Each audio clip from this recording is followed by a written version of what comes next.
আসসালামু আলাইকুম ওয়া রাহমাতুল্লাহি ওয়া বারাকাতুহু।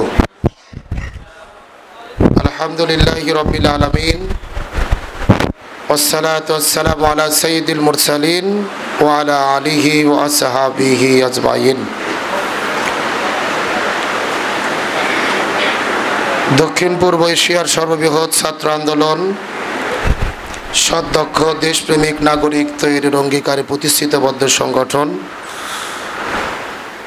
মেধাবী ছাত্রদের প্রিয় ঠিকানা, আমাদের প্রিয় কাফেলা বাংলাদেশ ইসলামী ছাত্র শিবির বগুড়া জেলা পশ্চিম শাখা আয়োজিত লিডারশিপ ওয়ার্কশপের আজকের প্রোগ্রামে উপস্থিত রয়েছেন বাংলাদেশ ইসলামী ছাত্র শিবির বগুড়া জেলা পশ্চিম শাখার সম্মানিত সুযোগ্য সভাপতি আমাদের প্রিয় ভাই সৈয়দ কুতুব সাব্বির। উপস্থিত রয়েছেন শাখার সম্মানিত সুযোগ্য সেক্রেটারি আমাদের প্রিয় ভাই হাফেজ ইমরান হোসাইন, অন্যান্য দায়িত্বশীল বিন্দু, আমার সামনে উপস্থিত বিভিন্ন থানা পর্যায়ের দায়িত্বশীল ভাইরা, সকলের প্রতি আন্তরিক শুভেচ্ছা এবং অভিনন্দন।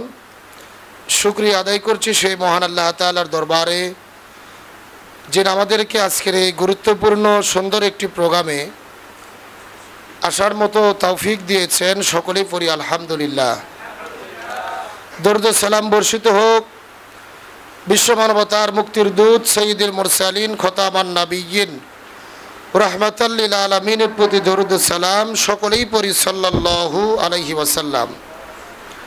আমরা দোয়া করি সেই সমস্ত ভাইদের জন্য যারা আল্লাহর জমিনে আল্লাহর দিন কায়েমের জন্য নিজেদের জীবনকে উৎসর্গ করে দিয়ে শাহাদাত বরণ করেছেন। আল্লাহ তাআলা তাদের সকলকে শহীদের সর্বোচ্চ মর্যাদা দান করুক, সকলে পড়ি আমিন। এবং জুলাইয়ের 24 গণ অভ্যুত্থান সহ ইসলামীর আন্দোলনের ইতিহাসে যে মানুষগুলো বিশেষ করে বর্তমানেও যারা অসুস্থ আহত অবস্থায় হসপিটালে রয়েছেন, আল্লাহ তাআলা যেন তাদেরকে অতি দ্রুত পরিপূর্ণ সুস্থতা দান করে, সকলেই পড়ি আমিন। সম্মানিত উপস্থিত হাজিরিন, আজকের আলোচনার আমাকে নির্ধারিত যে বিষয়টি দিয়েছেন রসুলের সিরাত। আমরা জানি এখন বর্তমানে যে মাস চলছে রবিউল আউয়াল মাস, এই মাসে রসুলের জন্ম হয়েছেন, আবার এই মাসেই রসুল পৃথিবী থেকে বিদায় নিয়ে চলে গেছেন। রবিউল আউয়াল মাস যখন আমাদের দেশে আসে আমরা দেখতে পারি আমাদের দেশের মানুষেরা মোটামুটি দুই ভাগে ভাগ হয়ে যায়। একদল হলেন সিরাতুন নবী, আর একদল হলেন মিলাদুন নবী।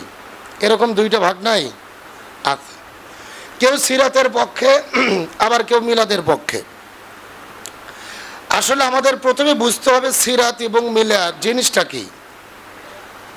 মিলাদুন নবী অর্থ হলেন, এর মূল শব্দ ওয়াও লাম দাল ওয়ালাদ, জন্ম বৃত্তান্ত, অর্থাৎ রাসূল করিম সাল্লাল্লাহু আলাইহি সাল্লামের জন্ম সম্পর্কিত যত ঘটনা তাকে বলা হয় মিলাদুন নবী। আর সিরাতুন নবী হলেন রাসূল করিম সাল্লাল্লাহু আলাইহি সাল্লামের পুরো জীবনের কর্মবৃত্তান্ত, অর্থাৎ রসুল সারা জীবনে যা যা করেছেন, আমাদের জন্য যে আদর্শগুলো রেখে গেছেন, এগুলো হলেন সিরাতুন নবী। এতক্ষণ পর্যন্ত আমরা বুঝতে পারলাম মিলাদও যার, সিরাতও তার। তাহলে এখানে দলাদলি ভেদাভেদ করার কোনো সুযোগ নাই। যারা বলে আমরা শুধু সিরাত মানি কিন্তু মিলাদ মানি না, তাহলে তো আপনি নবীর জন্মকেও অস্বীকার করলেন। জন্ম ছাড়া কি সিরাত আসা সম্ভব?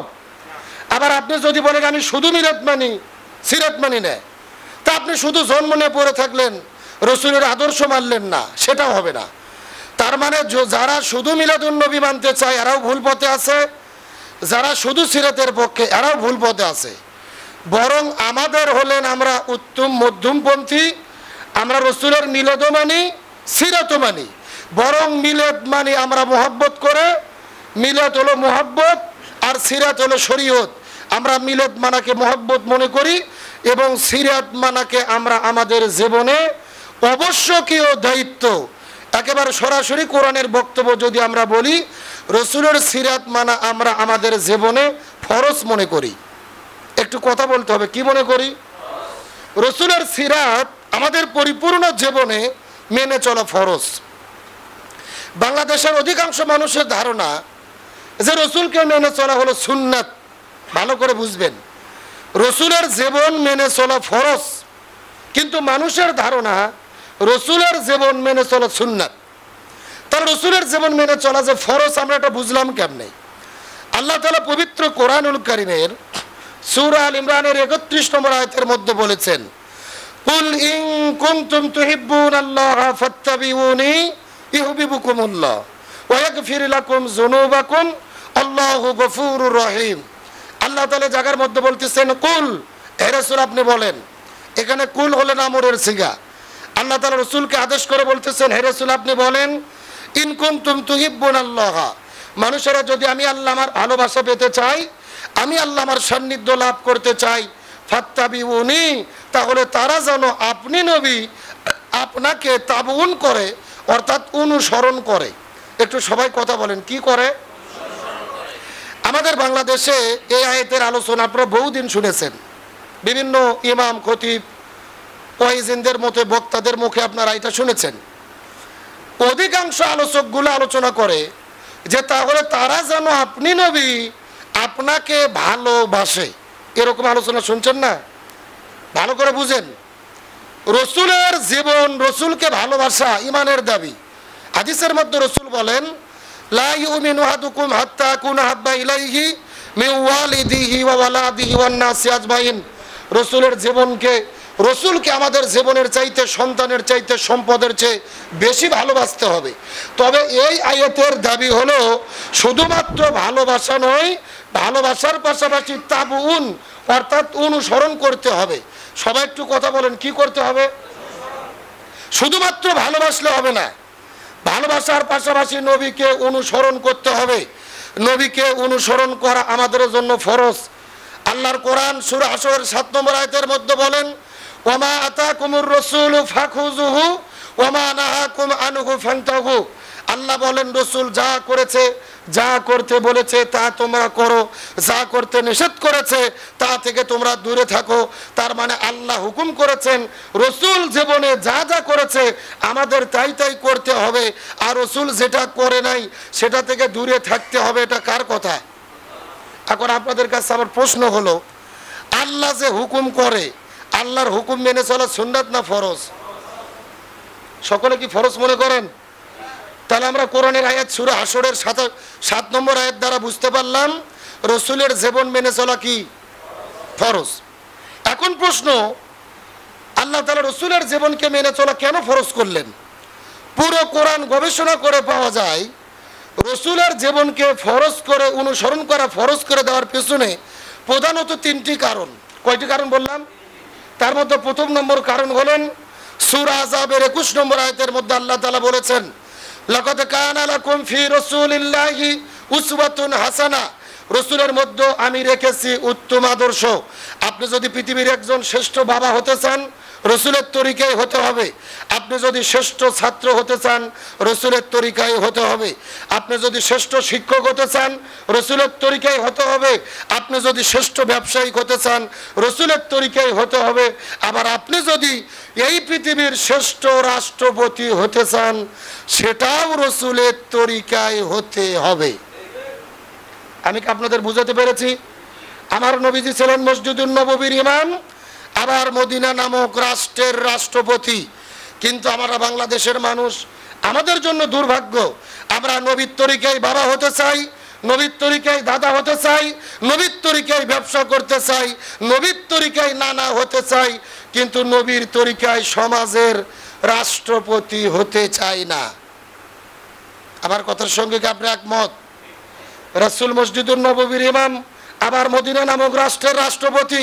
তার মানে রসুলের সিরাতের অন্যতম শিক্ষা হলো, যিনি মসজিদের ইমাম হবে তাকে সমাজের ইমাম হতে হবে। আপনার এলাকার ইউনিয়ন পরিষদের সবচেয়ে বড় মসজিদের ইমাম যিনি হবে, ইউনিয়ন পরিষদের চেয়ারম্যান তাকে হতে হবে। উপজেলার সবচেয়ে বড় মসজিদের ইমাম যিনি হবে তাকে ওই আসনের এমপি হতে হবে।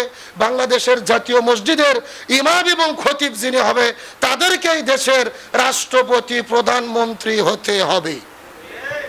কিন্তু আমরা ভাগ করে ফেলেছি, হুজুরদেরকে মসজিদে ঢুকাই দিয়েছি, মাদ্রাসাতে ঢুকে দিচ্ছে, আপনি বুখারী পড়ান, পীর সাহেবেরা খানকায় বসে জিকির করতেছে, আর পুরো জমিন আমরা ছেড়ে দিয়েছি, জালেমেরা দখল করে বসে আছে।